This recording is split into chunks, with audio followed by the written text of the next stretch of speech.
Hello, everybody. Thank you very much for inviting me to this meeting. I will share my desktop now. Hopefully you are able to see it.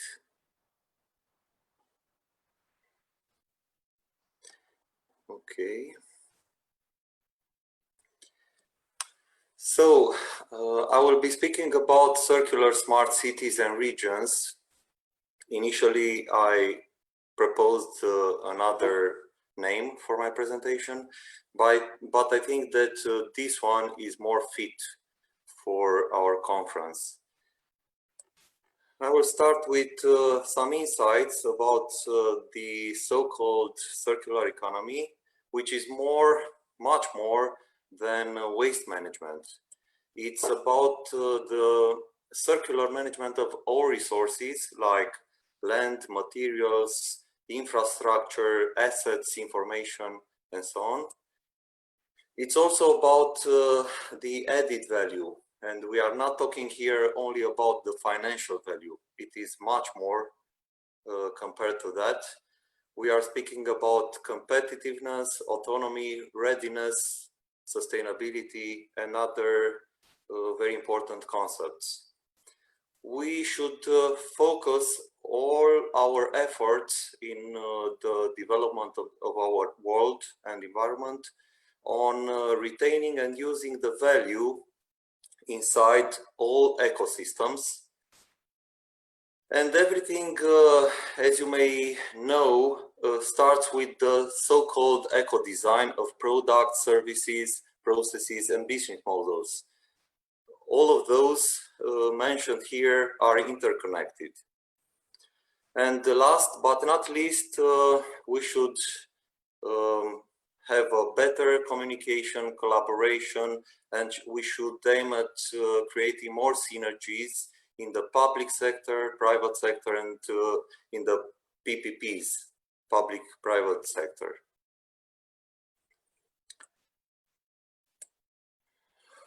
Probably you know that circular economy is about many topics. You can see here a map of those. For example, we could speak about reuse, remanufacturing, recycling, industrial symbiosis, and so on. You can see here on the right part of the screen a circular perspective.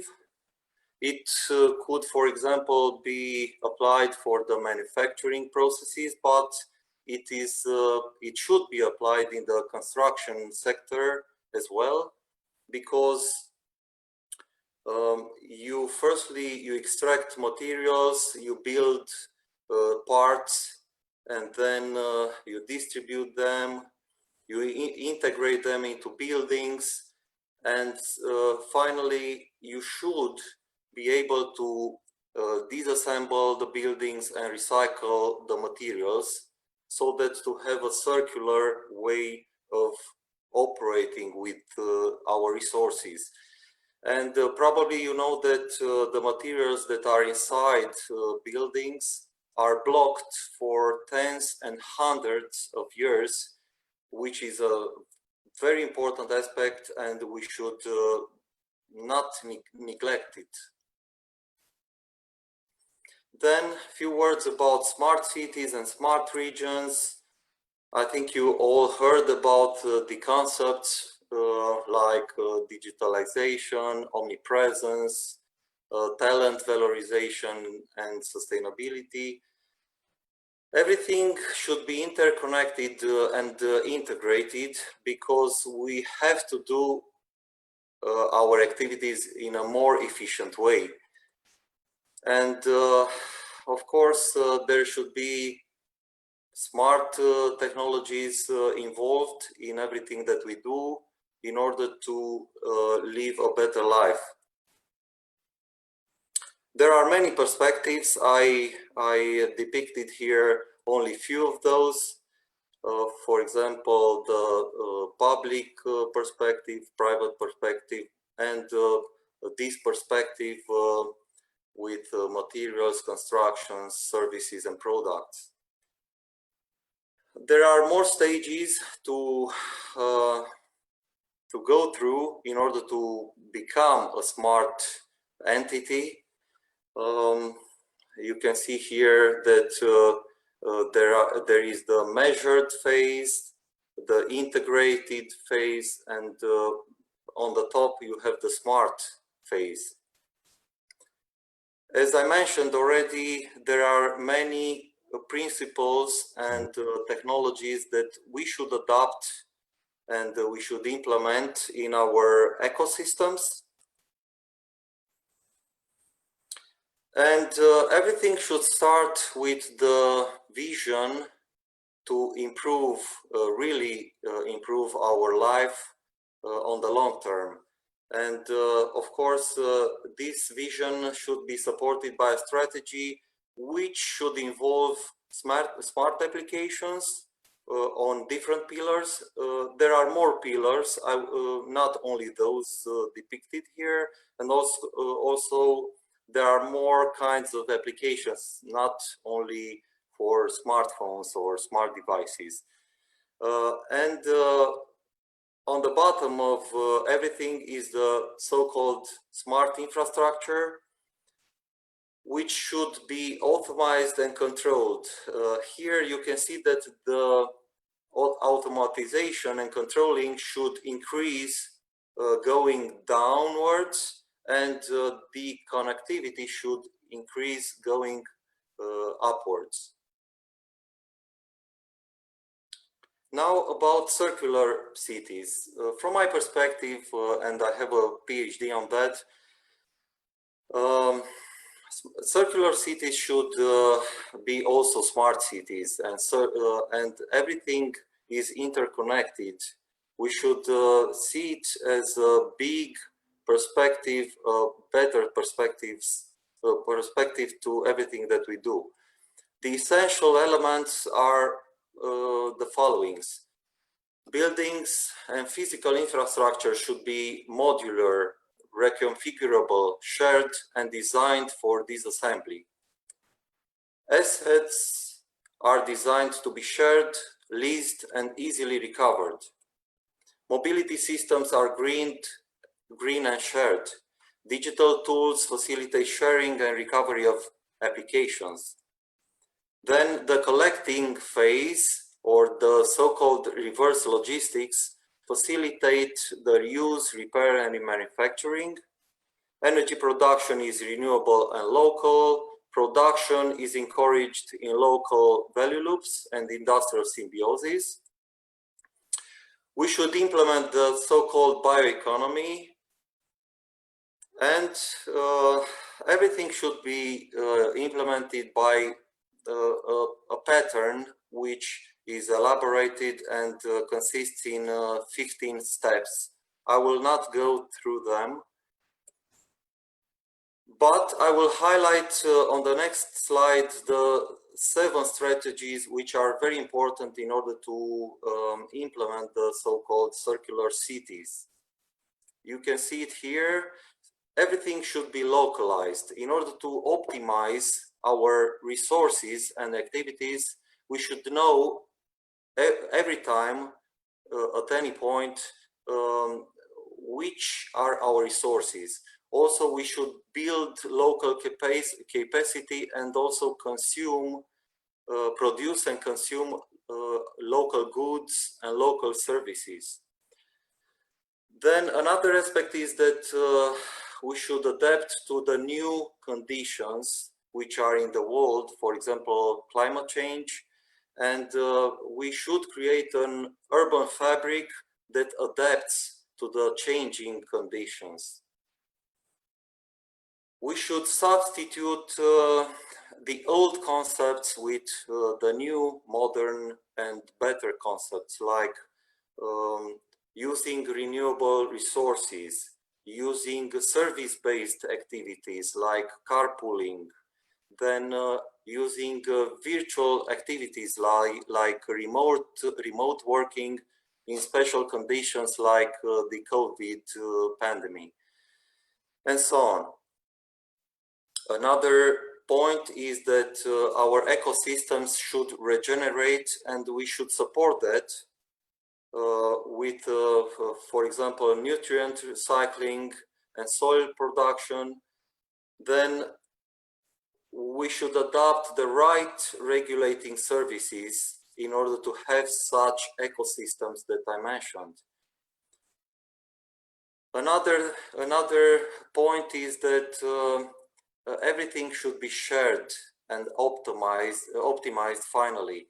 For example, we should encourage the co-use. You heard and maybe you used the BlaBlaCar services. It's a co-use paradigm. Then maybe you heard about, for example, co-housing and pay as you use economy and so on. There are many concepts here, and everything should be used for making everything more optimized. And last but not least is the looping aspect, because everything finally should be recycled, refurbished, recovered, because we are so many people in the world and our resources are scarce, and we, the science, practically the scientists and the consultants already know that we reach a point where we do not have too many options. Everything then should be improved and recycled. How to implement circular cities? We should, of course, design out waste and pollution, but not only about, we are not speaking about only the avoiding waste, but making use of untapped space in public squares, buildings and transportation systems, for example.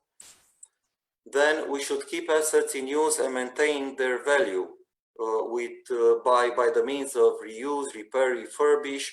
And another aspect is that the accessibility should be done in new ways for space, services, products, and so on. Another highlighted point is that urban planning should be based on materials, on the materials flows, not in another way. Maybe I will talk about this when we will debate. Then, last but not least, we should regenerate the natural systems, and the valuable nutrients should return to the nature. Of course, when we implement and live in our circular cities, there are more important stages, and we should not forget about the last three, which are enumerated here: the access, operation, and maintenance phases or stages. There are many triggering principles.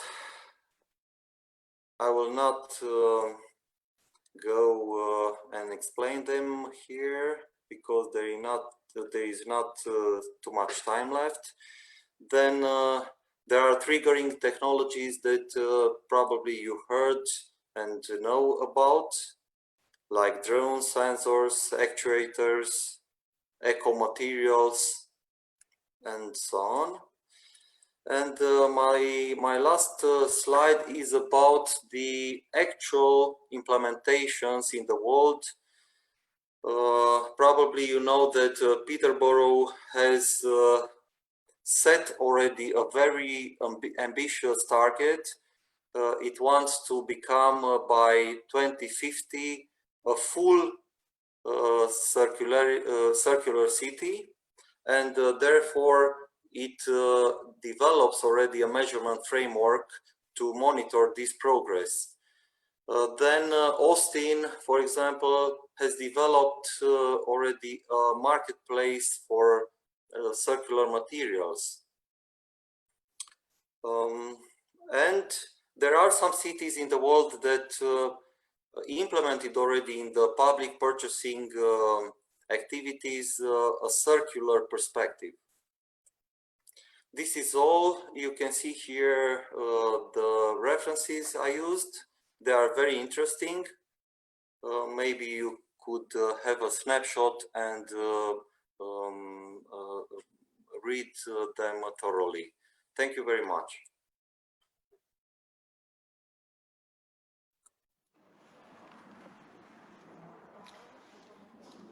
Thank you, Marian, for your short presentation about the circular economy. We will move forward to our second guest and also the second topic that addresses the Romanian Order of Architects efforts on the subject of public architecture policies and legislations, presented by Alexandru Gavozdea. He is the president of Romanian Order of Architects and the founder of the architecture office called A-Plan. He's also certified as a specialist in urbanism with studies on urban history and heritage protection. And he was a judicial technical expert for the Ministry of Justice in 2011. So, Alexandru, you can start your presentation. Hello, everyone, and thank you for being again at BETA. 2 years ago was my first official representation as the president of the Romanian Order of Architects at the conferences during the BETA program, and I'm very glad to be here again. Thank you, Leo Van Broek, for your presentation. It was a pleasure as always. And I will start now mine, and you will see why this is something we had to address. Let's see if I can do this properly. The topic of architectural public policies for architecture is one which has preoccupied us at the Romanian Order of Architects for quite some time now. There has been one issue of or one attempt at a public policy for architecture some years ago. Unfortunately, although it was well researched and adequately founded and substantiated, it lacked the official momentum, the political engagement to be addressed as such and be accepted by lawmakers and by the public sector in Romania. So last year, during the Romanian presidency of the EU Council, we managed to organize the first European Conference on Architectural Policies in Romania. It was an endeavor that we aimed at and worked towards with the Ministry of Regional Development and Public Administration for a few months. And finally, mid-June last year, we held this conference. And as I mentioned, and you probably remember, Leo was also there, but keeping his CO2 emissions very low. He was there via Skype, not in order to fly over from Brussels to Bucharest for this conference, but nevertheless holding a very interesting presentation as well. During the presentation, during the conference, sorry, we had several speakers, about 15, if I remember correctly, from 10 countries. Joining us and speaking about why we need architectural policies, what we expect from them, what is the outcome, what is the output, and how can we actually use them to improve our lives, to improve the quality of life in the realm of the humans, and also doing this in a responsible way. Another outcome of this conference, aside from the insights and the professional know-how, was the fact that we managed, I still find it as a somewhat of a surprise to actually get the then Minister of Regional Development and Public Administration to engage and to commit together with the Romanian Order of Architects to design, to work on drawing up a public policy for architecture in Romania. And this, let's say, political success encouraged us to bring this up to the National Council of the Romanian Order of Architects and decide almost unanimously to make this this topic, this aim, an objective of our mandate, which still goes on for almost 2 years now to go. So this is something that we started thinking about in late summer of last year, and we drafted up an action plan to present to the ministry and to start working on, to actually get public policy for architecture in Romania on the table of the government and to get it approved. This was something that we aimed for within about, let's say, 1.5 years after starting the work. And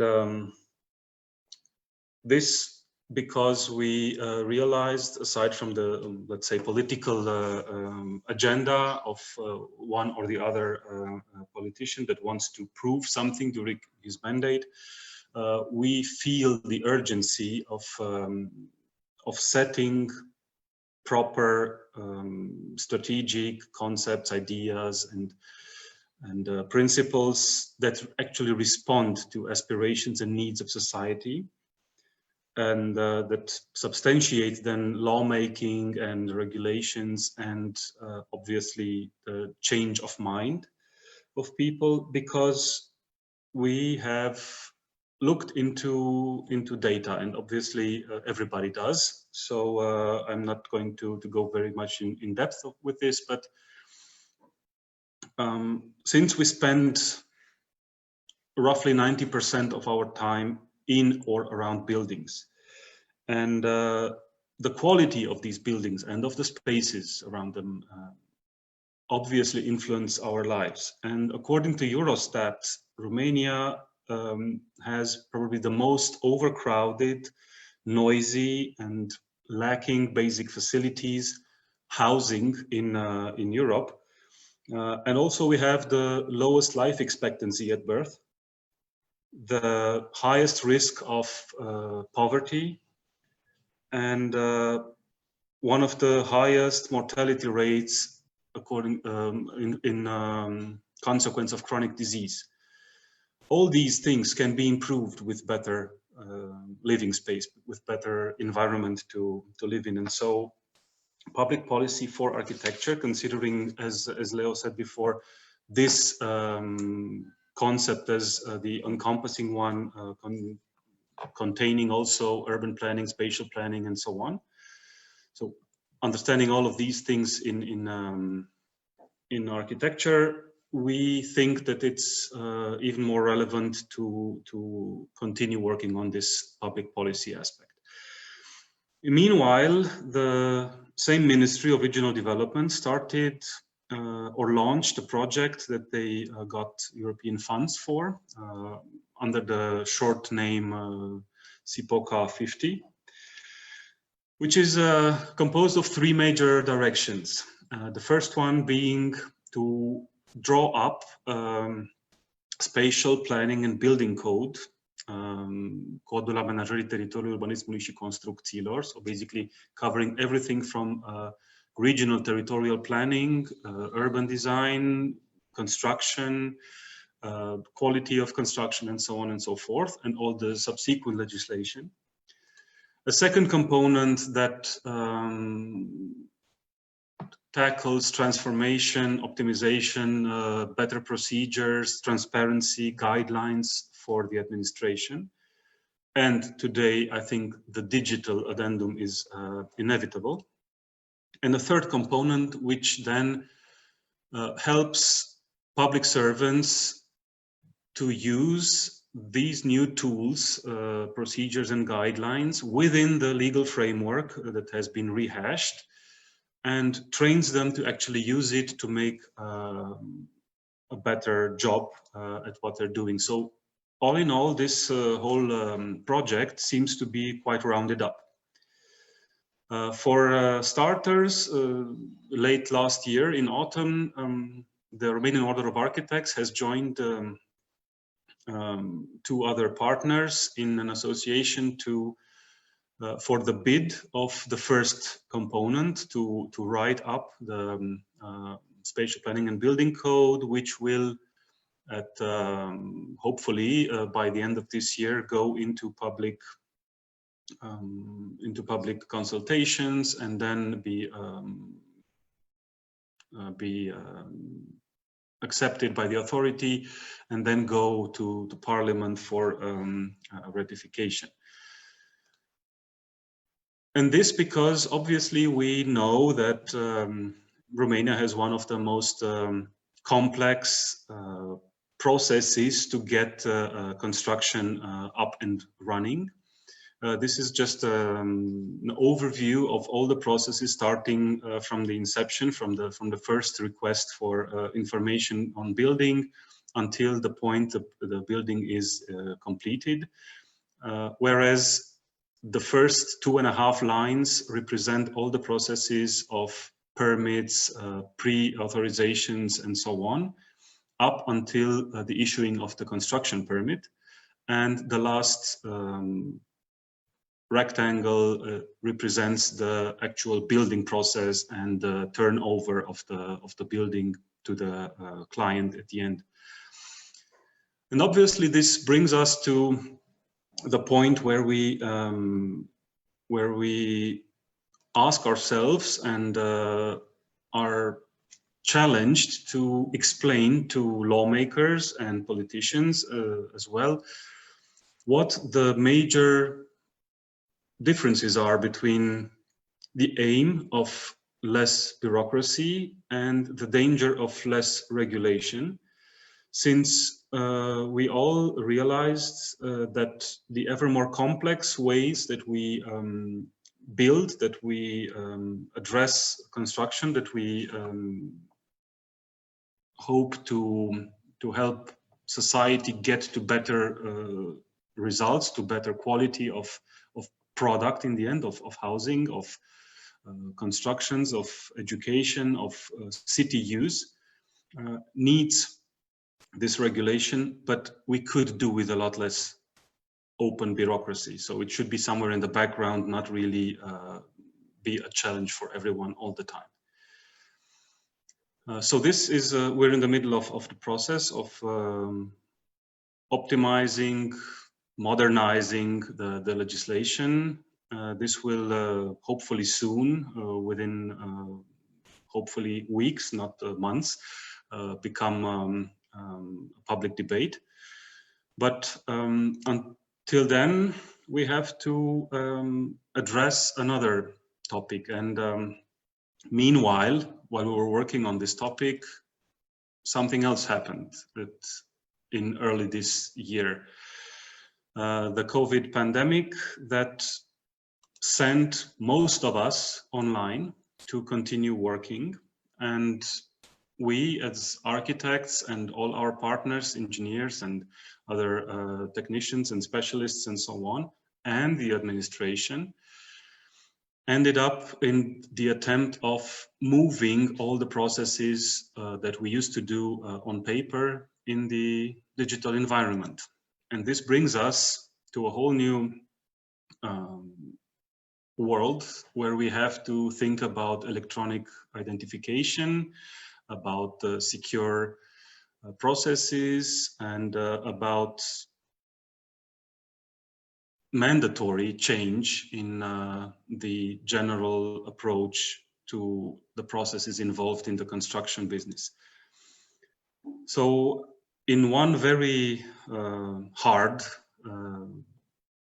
effort over a couple of months, we finally got the Government Emergency Act that then empowers all the actors in the industry to move their whole procedures pertaining building authorization, construction, certification, and so on in an online environment. And aside from the ease of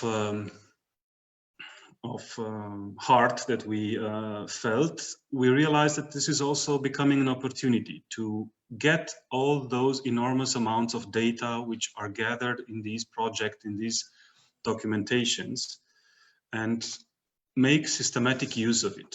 Up until now, we gathered all those data points on paper in some folders, in some offices or archives in various buildings over the city or over the country. Right now, we can share them, we can collect them and make a proper use of them.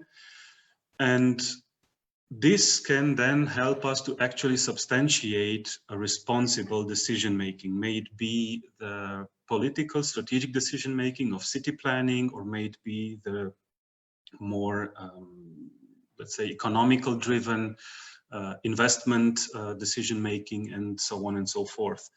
This can now be, data can be democratized in this way. And I think this can then, hopefully, as long as this becomes a transparent tool, lead to setting basically the mind of everyone into the mindset of the donut economy, where we have to find ourselves in that sweet spot, that safe and just space for humanity, that Leo was also tackling previously, that is situated over the threshold of poverty and ensures a proper and decent life for everyone, but most significantly brings us back under the ceiling that our planet can afford and can offer to us. So I think this is another way of maybe aiming policies and lawmaking and regulations and, well, what a Chamber of Architects does to come back to, well, more or less where we started from this conference. Thank you.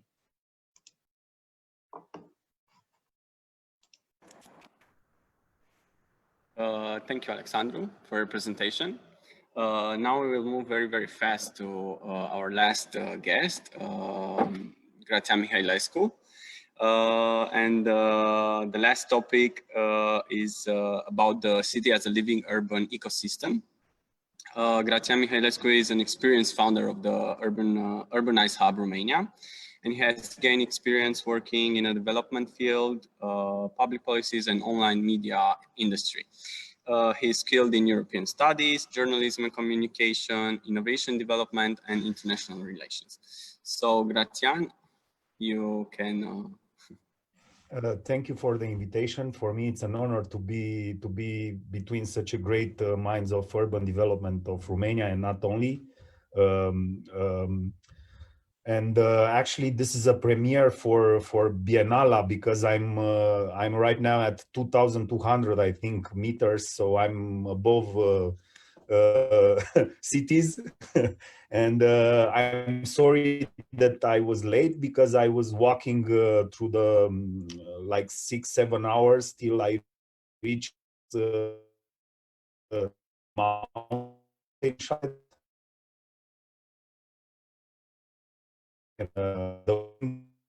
I can one more time, sorry for actually what Alexandru the previous important project, where right now I related with urban policy, and I think right now my connections, I'm thinking how to connect Alexandru with people from the Ministry of Regional Development. Actually, those are the beneficiary of urban policy of Romania, because Romania didn't have a urban policy till now. So 30 years there was no urban policy. And right now we are working on this process and on planning strategy. And I think it will be good to have Alex feedback there. And I think I will write an email with Alex after after this conference, and to connect with people which are dealing with. Maybe you already are connected with people from World Bank and from the Ministry of Regional Development. I don't know, but I will try to connect you again. The video and the presentation that I have, it was made 2 weeks ago after an event in Reșița. Reșița is my home city. And actually what we are doing in Urbanized Hub, we try to promote and to show to the people it's a collaborative ecosystem. As long as many actors are involved in the development process, then the city is and is growing fast. So that's why I had this short video made for this conference, because it was made after the event from Reșița, where it was this type of process that we promote with Urbanized Hub. It was a process with a private investor, with the community, and with the municipality. And together we launch a vision of Reșița to 2030, and how one of the biggest urban regeneration projects in Romania will develop in the next 10 years in Reșița, an industrial city, a city without hope, but with the proper attitude and with the proper investor and with the collaboration. I think Reșița will transform in a city which will offer quality of life for citizens, but not only for their inhabitants, but also for the tourists which will come in Reșița. So that's why this video is about cooperation. This video is about public-private community partnership, because it's not only about PPP, it's about PPC. And we must understand that the future period of financial funds of European Union will emphasize this aspect. So every project must have citizens involvement. Every project must develop tools, or at least consultation with the community. So that's why it's important also for the stakeholders, and also for the politicians, and also for the municipality to understand, to have this type of approach, because we see some models already are growing in Romania, and we see that they are successful. So I think I already spoke a lot, because it was only a short introduction for the video. So please, I will ask my colleagues to run the video. Thank you very much. Thank you. I will play the video. Please let us know if you hear something or not. If the sound is on.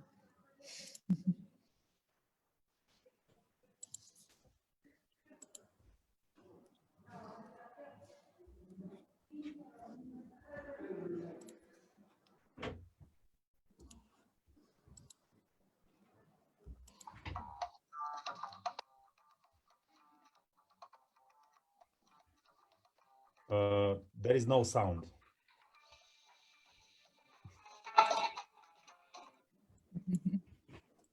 We will try again. I heard the sound. Ah, you heard the sound. It was just very faint, but it was there. Okay. Yes. Probably.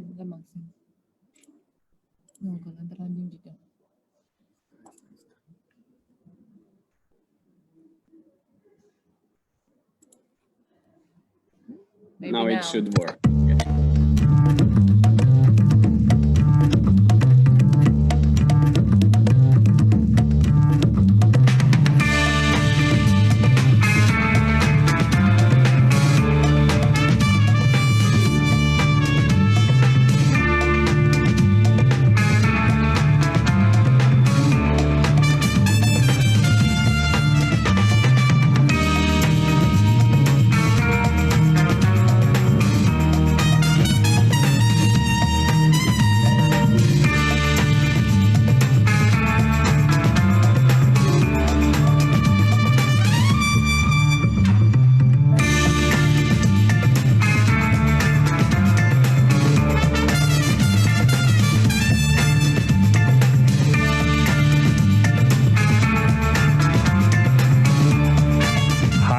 My name is Grațian Mihailescu. I am the founder of Urbanize Hub.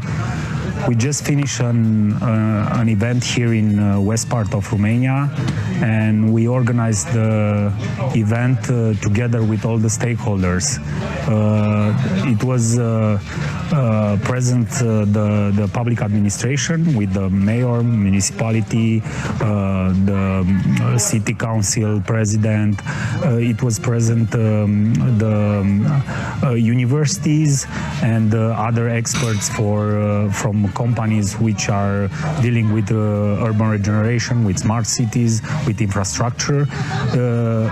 NGOs and civil society were present talking about their projects and their impact on community and on civic engagement. So we, and private sector, of course, with a huge infrastructure project for 2030.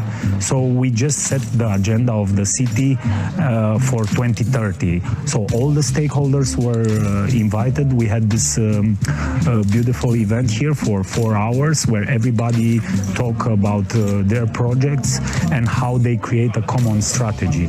I think when you deal with smart cities, you need to have smart communities. And when you need to have smart communities, you need to have collaboration, you need to have transparency and dialogue from public administration, you need to have citizens' involvement, you need to have active private sector, and you need to have expertise, human resource, qualified human resource.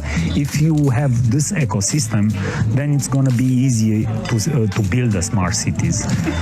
That's why the emphasis of the event was on collaboration, was on public, private, and community project. It's not only PPP, how we knew it in the past, public-private partnership. It's also private-public community, because community is the most important thing for the future. And I think technology could be an asset in order to improve the quality of citizens' life.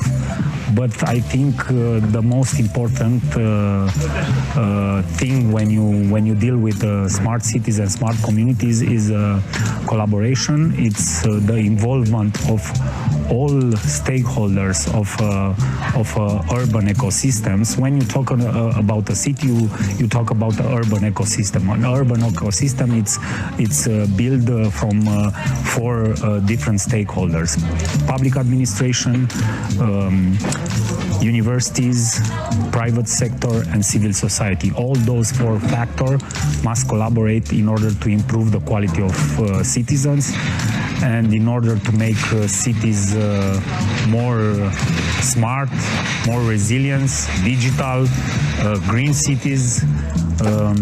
This is the cities that everyone wants to live.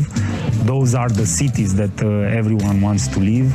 And I think those cities could be designed and those cities could be shaped by the urban ecosystems, urban collaborative ecosystems where all the stakeholders are developing together the city. That's why I think when you deal with smart city, it's not about necessarily technology, it's not about necessarily application or smart building or smart governance. It's a system which comprises different sectors, and the technology is only thing that is helping to achieve this smart development of the city.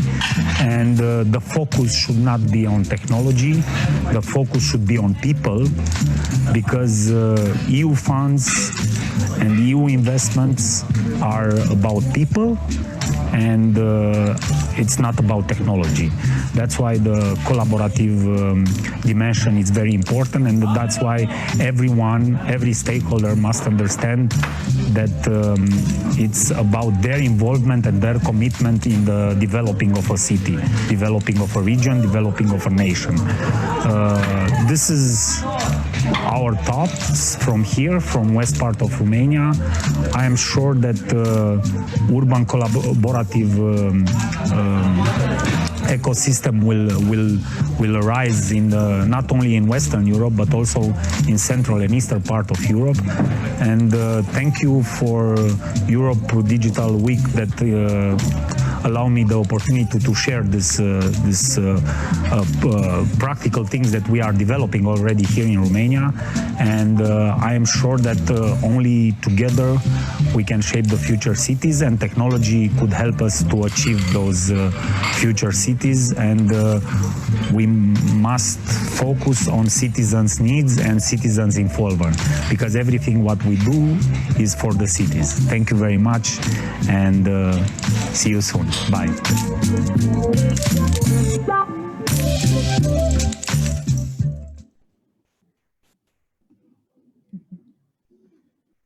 Okay, thank you very much for your presentations, Leo, Grațian, Marian, and Alexandru. As I was telling you at the beginning, this online event further develops our main exhibition from Beta, from Timișoara Architecture Biennial, that is called Enough is Enough, and is curated by Anca Cioarec, Brândușa Tudor, and Ilka Rubi. Actually, Leo is the one who is answering the first question of the curatorial manifesto. Do we really have to build? What they are trying to say is that we should consider no as an option. This event, as we were telling you at the beginning, has also a debate. So Leo was listening to everyone and having notes, and he will start to ask questions and moderate what we will follow. And also I will ask you who are joining us online to have your questions on our Facebook page, and we will address them afterwards. Thank you very much also for the three speakers that came after me, but it was very interesting. In order to win time, because I see we have quite advanced, I will only ask two questions. One question is, I will ask it together to Grațian and to Marian, because they both have subjects and topics that are a bit in the vicinity of each other. The link between the smart city and the community that carries that smart city, and that community that deserves to be served by technology. And my main question for both of you, no, it's a double question. The first question is, how would you think that these smart cities and these PPCP, public-private community partnerships, could reduce our land use, could give land back to nature? And the second question is related to it. What about the targets of our instruments? I'll give an example. There was in the United States 3-4 years ago a new agricultural technology that suddenly guaranteed twice as much kilograms of yield of crops per hectare of agricultural land. And I heard this on the radio and I was very happy. I said, yes, we can give back half of the agricultural land to nature. And my happiness lasted less than 1 minute, because I immediately realized that that technology is under a patent, and the farmers who have that patent and use that technology will produce twice as much land, twice as much food per hectare, and sell it for half the price to give the other farmers a merciless competition. So the target is not to reduce our footprint, but to increase the profit for the shareholders. So the main, because that is also necessary to reduce our land footprint. So my main question is, the classical old-fashioned capitalist structure that is not aiming for healthy food for everybody and a good market, but because it is shareholder driven by an increasingly smaller and smaller amount of shareholders, is probably going to use a lot of this smartness and this technology to increase shareholder profit. How do you imagine we could bridge that gap or demolish that wall? We know that shareholdership, give it to the state, it's the old communist system. There is nobody better than Romania to know it doesn't work. What kind of post-capitalist model do you think could help? Because whatever technology or transition you describe is like a kitchen knife. If you use it wrong, you cut your fingers. If you use it right, you make good food. So the ethical dimension underneath all these transitions is probably very, very important. How do you look at it?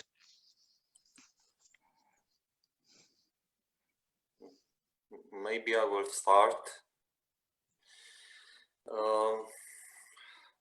Honestly, I'm an optimistic person, and I can see the positive aspects in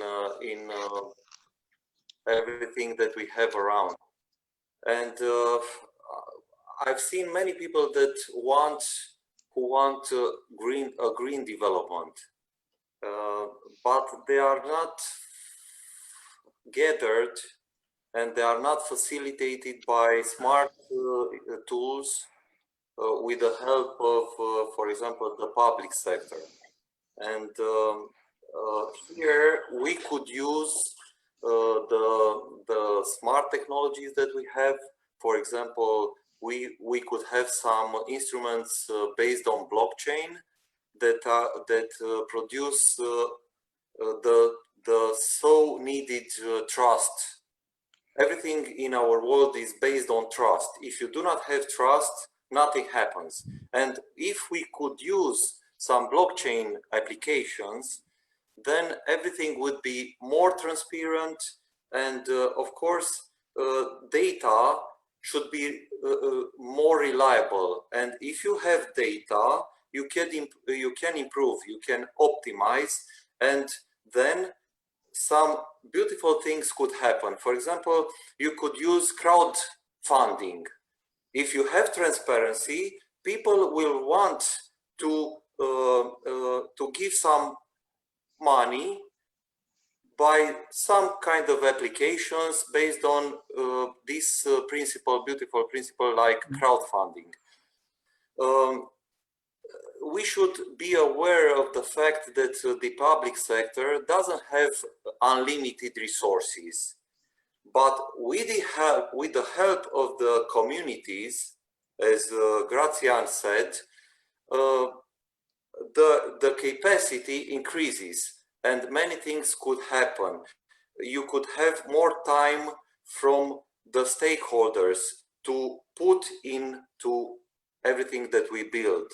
You could have their capacity by, for example, applying co-use, sharing, lending, swapping, and so on. All these principles that aim at the optimization. I think that in the built environment, there are many facilities that are not used efficiently. And if for example, you reconfigure them, if you swap them, if you share them, co-use them, then everything will be much more efficient, and we should not build more assets.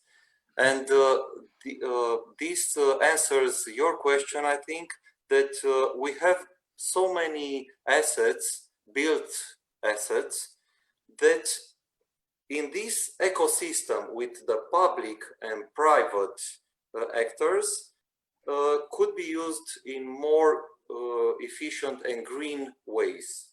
This is, if you want, we could get into details. There are best practices already. We should only look for them. May I dream out loud and interpret your suggestion that, in fact, by crowdfunding, you turn citizens into shareholders? Exactly.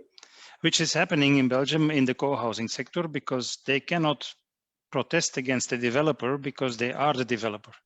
Exactly. So they become the co-owner of the development and of the shares in a cooperative model afterwards. And if the real estate makes a profit, it is distributed over all the inhabitants, which is we have a first post-capitalist opening today. Yes.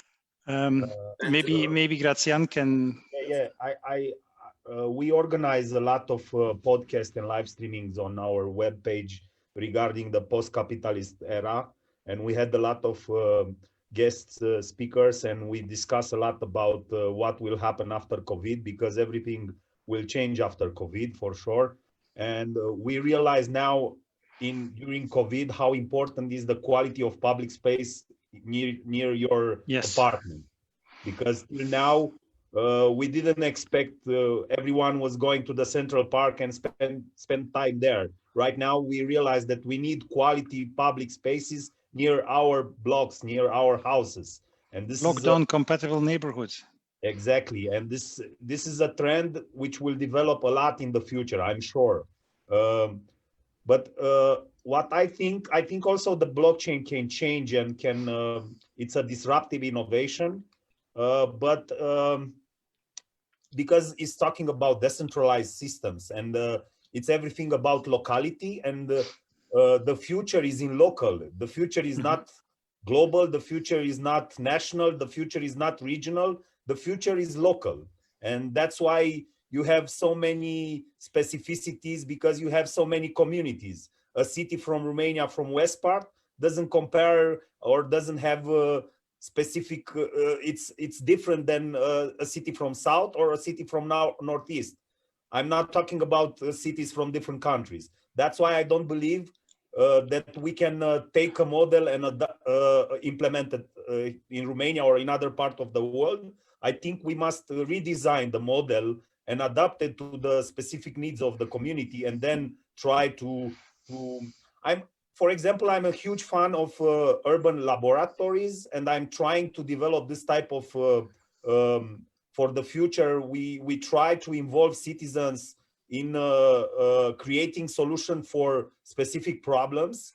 We did that in the past. We will do in the future, and I believe that you need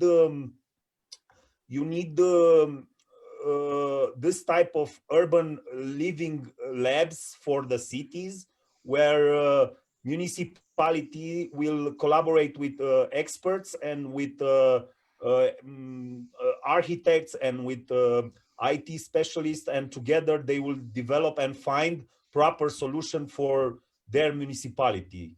I believe a lot in this type of a model, and I'm not saying that it will be successful, but at least you can take you can try some solutions, and then you realize that you failed or not. But at least it was citizens' needs. It was not a mayor who said that we will implement that. So that's why I'm very optimistic, and I think European Union funds will improve this type of vision and will help. Okay, it's a bureaucratic process. I don't like necessarily EU or the bureaucratic process, what's happening there. But I'm a EU fan construction, because it's a fantastic construction, European Union. And I believe that with the support of EU funds, this type of action can be improved. And I believe, I'm thinking right now about Green Deal and about, I had a call with someone yesterday, with someone from European Commission, and they were talking about 100 cities climate neutral. So they will launch this call soon. So they want to give examples, or they want to give the trends. And another factor, it's not about technology necessarily. It's about education, and it's very important. And it's very important because you need education for communities to understand. If you go to Valea Jiului and you tell them in Valea Jiului that they need to change their mindset and to not think about extracting the carbone, I don't know how to say, okay, the coal, and they must change their mindset and to think more sustainable. They will not give a shit, because 30 years they did the collects, you understand? And that's why you need to have education for them. And it's not only about Valea Jiului, it's everywhere the same. They need to understand that the sustainability is the way, and they need to understand that local agriculture is the way. And for that, you need a lot of projects, you need a lot of, you need to fail and to come back, and because education, it's a long process. It's very hard to find the KPI in the education process. It's not, everybody is searching for KPI. When you talk about education, it's not about KPI because it's a long process. Mm-hmm. I understand. I think indeed what you say is in a way, the next big thing will be many small things. And it's global. And the more we get globalized, the more we tend to fall back on the increasing importance, because we are becoming a hyper diverse global society. Diversity is not reduced, but is increasing. And identity is becoming unstable and dynamic. Exactly. So cultural identity is moving, as I also said. It comes back in every ecosystem, in every urban ecosystem. So my last question before we give room for the Facebook questions is for Alexandru. Două chestii pentru tine. One is a bit to comment on the answers of the two other lecturers on this transition. But the first question is, how far are you with this commitment to start with a Baumeister, with a architectural policy? The commitment happened in 2019. We are 1 year further now. Next to this Katuk method, which is something else, which is a very beautiful anti-Kafka machine. How far are you with this Baumeister thing?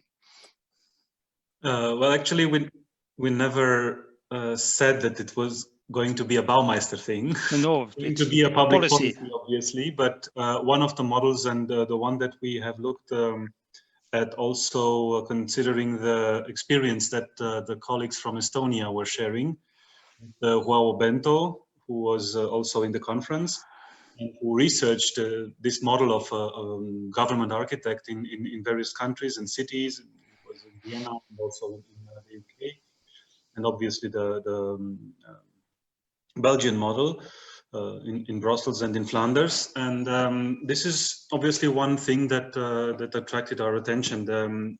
What we managed to work on during this time was to, as I said, try to set up an action plan, design the structure of the process and the actors and involvement. And obviously, since it was a bilateral agreement with the ministry, we tried to get them involved. Obviously, it's very hard to move public authorities to accept and engage in a new project, regardless of the political will behind it, which was merely expressed at that point. And we, as I said, we were working already on, let's say, to work around it a little bit, to tackle it from the sides by also working on in the legislative process to somehow build up the confidence and the trust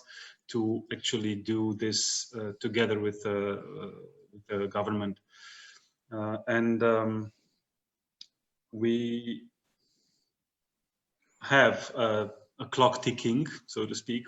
As I said, we want to finish providing this policy by sometime within this mandate, which, as I said, ends somewhere between 1.5 and 2 years from now, and to have it already approved, hopefully by then, and be part of the legal framework of Romania, so that then the actual work starts to implement it. So not as far as we would like to be. So, but it means you're dreaming of a time frame of 2-3 more years to go at least. To have actual implementation at the local level, yes, that's the time frame. But and in the view of eternity, it's a split second. Huh? Well, that's a very nice thing to say, but No, it's That's this joke about a guy who meets God, and then they say, for God, eternity is a second. And then the guy says, God, please give me $2 billion. And he said, do you have a second? Wait a second. Huh? Yeah. Okay. My second question was your comment on the whole realm tackled by Marian and Gratian, related to the smart cities, the affordability and the change in market conditions that they were aiming at. If there is a post-capitalist economy possible, how do you look at architecture in that new market system where land use, land value is probably also shared, real estate shares are shared? How do you see the impact on the role of the architect? Well, I think it's gaining in importance because you have to be there and not merely apply rules of design and pot and kut and density calculations and design of materials and facades, and sometimes look into people's needs, but actually rethink the whole process and be part in the whole building building life cycle, basically from inception to whatever is the end of life, which may not necessarily be demolition and recycling of materials, but can also be re-entering the circuit. Be it either by reconfirming the quality of the existing building, or then the next best thing, which be the adaptive reuse of buildings who may have lost their function or the reason of being a home for the specific functions. And I think the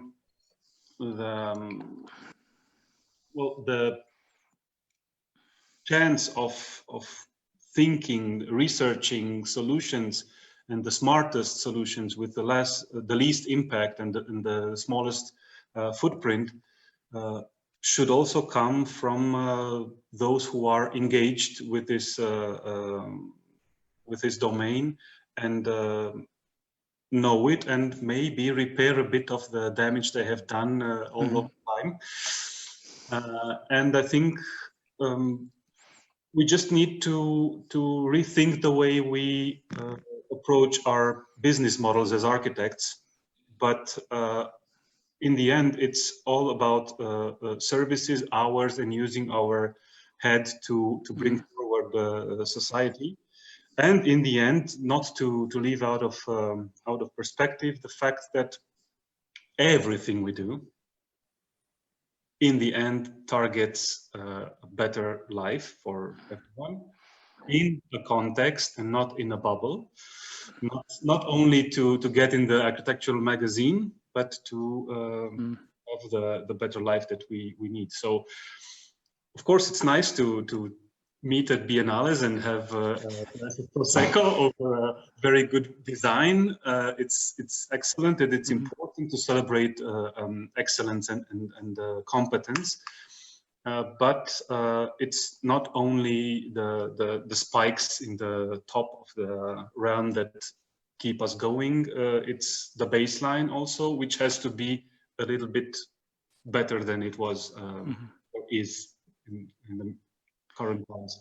And coming back to the smart city and the technology and the way things can be embodied in the needs of the community and so on. I was a couple of years ago attending a MOOC, a massive open online course from ETH Zurich on responsive cities, and it was basically the follow-up on another MOOC they had, which was smart cities.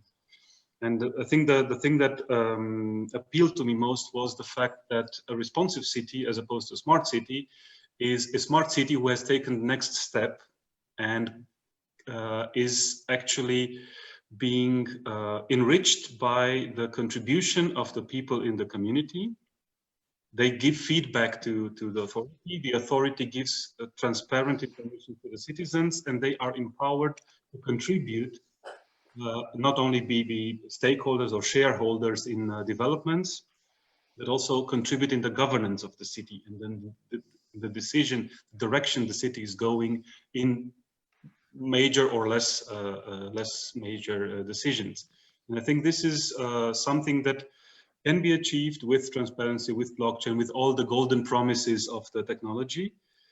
But we have to be there when it's implemented and that it is used in this way and not merely as a measure, as you mentioned before, as a means to widen the gap between the selected few who have access to information, data, and the progress, and everybody else who is kept in the dark. Thank you very much. Related, by the way, to the change of the business model of the architect, I once heard the professor in the Master of Business Administration say that, as Alexandra Maria said, saying no to an assignment should be an option. Refusing to build should be an option. And that Professor MBA said, in companies, often the more you say yes, the more turnover you make. The more you say no, the more profit you have. Architects should remember this one, I think. Yes. Looking at some questions coming from Facebook. First one was addressed to me. What do I think about satellite cities as proposed by Paul Römer? I just looked at a few photos. They all look like utopian new towns with a lot of greenwash and plants on the facade. Our built footprint is already too big. We should shrink into existing towns, existing villages, and existing cities, and not build new satellites with this futuristic. We are not living in Star Trek. We will not move to Mars. And that is anyway not a solution to save the planet. That it's killing it and then look for a new planet to kill the next one. I think we should be wiser than that. The other two questions are not saying to whom they are addressed, so I will give the honor to the other three guests to answer them. The first one is, what about going back to traditional sustainable technologies? Why do we need high tech in Romania when we already have amazing low tech that has been tested and proven to be usable for centuries? I would answer this, if I may. So, yes, we could use the old methods, that's clear, but because we are so many in this world, we need optimization. And for that, we need data, we need to identify patterns, and then to act. This is the so-called system thinking. And in order to apply this system thinking, we need some help.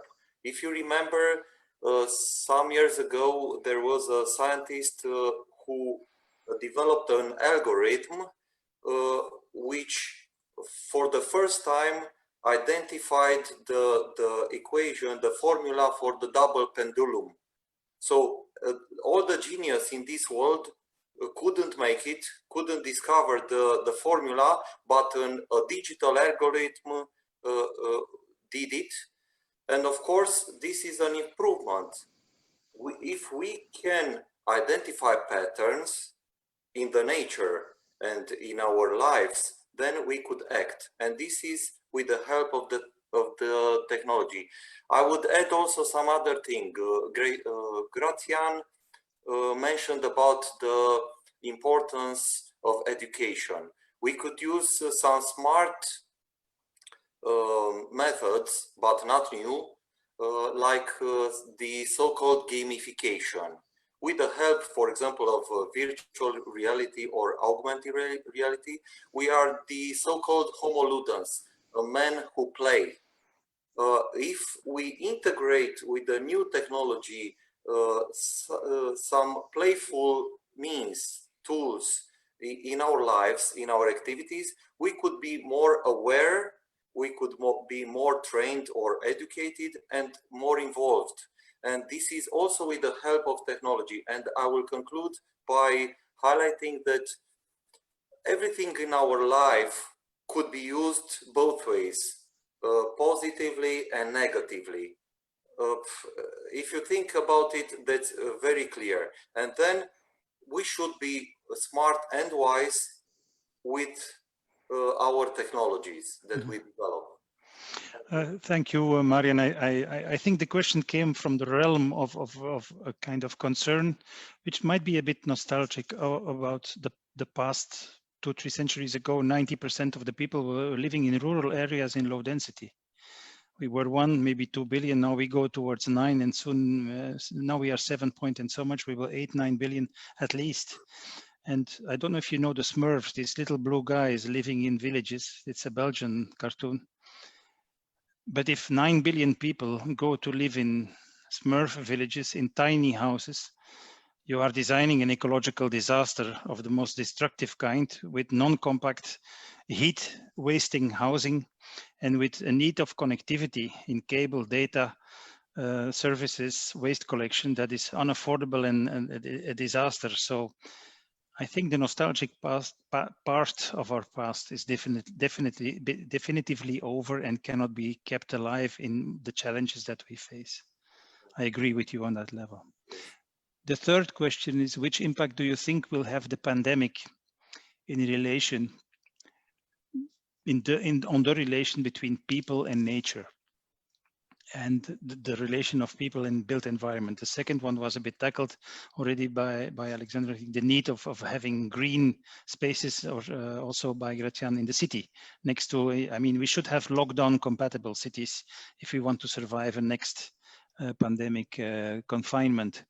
But the relation between mankind and nature is an interesting question, I think. Who wants to adventure with an attempt of an answer? This is a very wonderful but very difficult question. And I think that regardless of the pandemic, the relationship with nature has to be addressed in new ways. And you, I think, made a very thorough case, even if it only scratches the surface, actually. But what you made in your presentation in the beginning of this conference, I think, quite literally wraps it up. It's most important to actually understand the magnitude of impact that we are already having, and the time frames that we are talking about, and how long it will take us to get back to a truly sustainable situation. Talking centuries, as you mentioned. And not enough to just crack down on the carbon emissions. Yes. Aside from that, obviously, I think one of the most challenging aspects of pandemic and of the lockdown was obviously the psychological one, the uncertainty in the beginning, the limitations, the abrupt and very, very strong limitations of lockdown, especially in most countries in Europe, which took a heavy toll on people who were not prepared to handle the pressure. And as we all know, psychological mending is done easiest in nature. So access to nature should be as easily or nature should be as easily accessible as possible in any instance, not only during pandemic times, but obviously when we scale up the densification, falling back to the cities, renouncing urban sprawl and all the bad effects of it, will then come with the challenge of having access to quality spaces. I think this is something that has to be researched, and then again, it will not be satisfactorily addressed by just having a huge central park in I understand, and I think you're absolutely right that the spread out of accessible nature, the urban nature, is an important ingredient, just as well as nature inclusive agriculture. But because after 10,000 years of sedentary presence of mankind, some species were created by mutations in agricultural land. On the other hand, and they are related, if half of the planet should be not accessible anymore, unless you are guided by Richard Attenborough on a special tour in a natural reserve, automatically the other half in which we live, the green that is there should be more accessible because it makes our cities and our villages more livable, that we can have green spaces to kill heat effects and so on. And that brings me also a little bit back to this Römerstadt vision. There was an optimistic view there that our presence is supposed to be, according to Römer, compatible with every kind of nature. And it's not the case.